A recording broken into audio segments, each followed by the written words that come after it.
આકાશવાણી ભુજ સમાચાર જાગૃતિ વકીલ વાંચે છે. નમસ્કાર. દેશના સંરક્ષણ મંત્રી રાજનાથસિંહ 2 દિવસીય કચ્છ પ્રવાસે છે, ત્યારે ગઈકાલે તેમણે ભુજમાં મિલિટરી સ્ટેશનમાં આયોજિત કાર્યક્રમમાં જવાનો સાથે દશેરાની આગોતરી ઉજવણી કરી હતી અને રાવણ દહન કર્યું. રક્ષામંત્રીએ જવાનો સાથે ભોજન લીધું હતું. ઓપરેશન સિંદૂરમાં ભૂમિકા ભજવનાર જવાનોનું સન્માન કર્યું હતું. રક્ષામંત્રીએ કહ્યું કે કચ્છ અને ભુજ શહેર સંકલ્પ અને શક્તિનું પ્રતીક છે. આજે દેશની સામે સાયબર અને ડ્રોન એટેક સહિત આતંકવાદ સામે પડકારો છે. યુદ્ધ જીતવા માટે મનોબળ અને અનુશાસન જરૂરી છે. દેશની સીમાઓએ હંમેશા સૈનિકોની બહાદુરી જોઈ છે. આ પડકાર સામે લડવા હથિયાર એકમાત્ર ઉપાય નથી. જવાનોએ દરેક પરિસ્થિતિ માટે તૈયાર રહેવું જોઈએ. આ કાર્યક્રમ બાદ તેઓએ સેનાની ત્રણેય પાંખના જવાનો સાથે બેઠક કરી હતી. 700થી વધુ જવાનો સાથે બેસી રક્ષામંત્રીએ સામૂહિક ભોજન લઈ બડાખાનામાં ભોજન કરવાની પોતાની ઈચ્છા પૂર્ણ થઈ એવું જણાવ્યું હતું. આજે સંરક્ષણ મંત્રી લક્કીનાળા ખાતે શસ્ત્ર પૂજન કરી સુરક્ષા કવાયત નિહાળશે તથા વિવિધ નવીન સુવિધાઓનું લોકાર્પણ કરશે. રાજ્યની જીવાદોરી સમાન સરદાર સરોવર બંધ છલકાતા મુખ્યમંત્રી ભૂપેન્દ્ર પટેલે ગઈકાલે નર્મદાના નીરના વધામણા કર્યા. નર્મદા બંધ 2017 બાદ છઠ્ઠી વાર સંપૂર્ણ રીતે ભરાયો છે. આ પ્રસંગે શ્રી પટેલે સરદાર પટેલની 150મી જન્મ જયંતિ અવસરે 31 ઓક્ટોબરે યોજાનારી રાષ્ટ્રીય એકતા દિવસની ઉજવણી અને એકતા પરેડ સહિતના કાર્યક્રમનું સ્થળ નિરીક્ષણ અને આયોજનની વિગતો મેળવી. તેમણે સ્ટેચ્યુ ઓફ યુનિટીના પ્રવાસે આવેલા લોકો સાથે વાતચીત પણ કરી હતી. રાષ્ટ્રપતિ દ્રૌપદી મુર્મુ, પ્રધાનમંત્રી શ્રી મોદીએ વિજયાદશમીની પૂર્વ સંધ્યાએ રાષ્ટ્રને શુભેચ્છા પાઠવી છે. અસત્ય પર સત્યના વિજયના પ્રતીક રૂપે વિજયાદશમીના પર્વની ઉલ્લાસપૂર્વક ઉજવણી કરવામાં આવી રહી છે. આજે નવરાત્રી પર્વ નિમિત્તે યોજાતા નવરાત્રી મહોત્સવનું અને દુર્ગા પૂજા મહોત્સવનું સમાપન થાય છે. ભુજમાં શસ્ત્ર પૂજન અને શમી વૃક્ષના પૂજનના કાર્યક્રમો યોજાયા છે.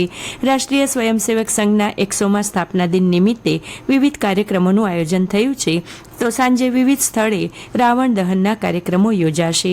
આજે લોકો ફાફડા જલેબીની મોજ પણ માણશે. આજે રાષ્ટ્રપિતા મહાત્મા ગાંધીજીની 156મી જન્મ જયંતિ નિમિત્તે સમગ્ર રાષ્ટ્રમાં ભાવપૂર્ણ રીતે યાદ કરી અંજલિ આપવામાં આવી રહી છે. આજનો દિવસ વૈશ્વિક સ્તરે વિશ્વ અહિંસા દિવસ તરીકે મનાવવામાં આવી રહ્યો છે. સમગ્ર રાષ્ટ્ર અને રાજ્ય સાથે કચ્છમાં વિવિધ કાર્યક્રમો સાથે અંજલિ અપાશે. તેમની પ્રતિમાને પુષ્પાંજલિ સાથે ભુજમાં વંદના કરાશે. જોગાનુજોગ ગાંધીજીની કચ્છ યાત્રાના શતાબ્દી વર્ષની ઉજવણી થઈ રહી છે, જેના ભાગરૂપે આજે ભુજમાં વિજયરાજી પુસ્તકાલય ખાતે ગાંધી કચ્છ યાત્રા પ્રદર્શન ખુલ્લું મુકાશે. ભુજમાં ગાંધી પ્રતિમા સાથે ગાંધી જીવન ઝાંખી પરીક્ષા લેવાશે.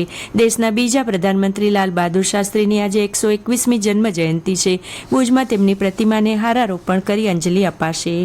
રાજ્યમાં આજે ગાંધી જયંતિથી ખાદી અને પોલી વસ્ત્રમાં 30% ખાસ બજાર પ્રોત્સાહન સહાય અપાશે.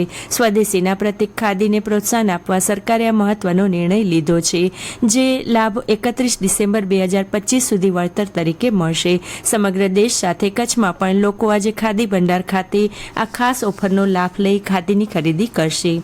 આજે આકાશવાણી ભુજનો 60મો સ્થાપના દિન છે. પૂરા 60 વર્ષ પહેલા 1965ની 2 ઓક્ટોબરે ગાંધી જયંતિ નિમિત્તે આકાશવાણી ભુજના પ્રારંભ સાથે કચ્છમાં પ્રસારણ ક્ષેત્રે મહત્વના પગરણ મંડાયા હતા, જેનો વિધિવત પ્રારંભ 10 ઓક્ટોબરે તત્કાલીન માહિતી પ્રસારણ મંત્રી શ્રીમતી ઇન્દિરા ગાંધીના ધ્વનિ મુદ્રિત મંગલ પ્રવચન સાથે થયો હતો. આ કેન્દ્રએ 6 દાયકાની સફરમાં માનવ સર્જિત અને કુદરતી આપત્તિના સમયે તેમની ઉપયોગિતા પુરવાર કરી છે.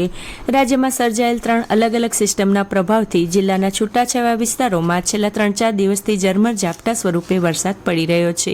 ત્યારે ગઈકાલે સવારથી કચ્છ જિલ્લામાં મોટાભાગના વિસ્તારોમાં ધાબળિયો માહોલ જોવા મળ્યો હતો.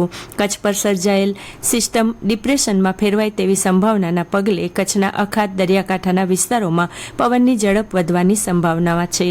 હવામાન વિભાગની આગાહી મુજબ કચ્છમાં યલો એલર્ટ જાહેર કરાયું છે. ભારત અને વેસ્ટ ઇન્ડિઝ વચ્ચેની ટેસ્ટની શ્રેણીની પ્રથમ મેચ આજથી અમદાવાદ ખાતે શરૂ થાય છે. વેસ્ટ ઇન્ડિઝની ટીમ 42 વર્ષ પછી અમદાવાદમાં ટેસ્ટ મેચ રમશે. છેલ્લે બંને દેશો વચ્ચે 1983માં ટેસ્ટ મેચ રમાઈ હતી. કેન્દ્રીય મંત્રીમંડળે કેન્દ્ર સરકારના કર્મચારી માટે મોંઘવારી ભથ્થામાં 3%નો વધારો અને પેન્શનરો માટે મોંઘવારી રાહતની મંજૂરી આપી છે. અને આ સાથે આ સમાચાર બુલેટિન પૂરું થયું. નમસ્કાર.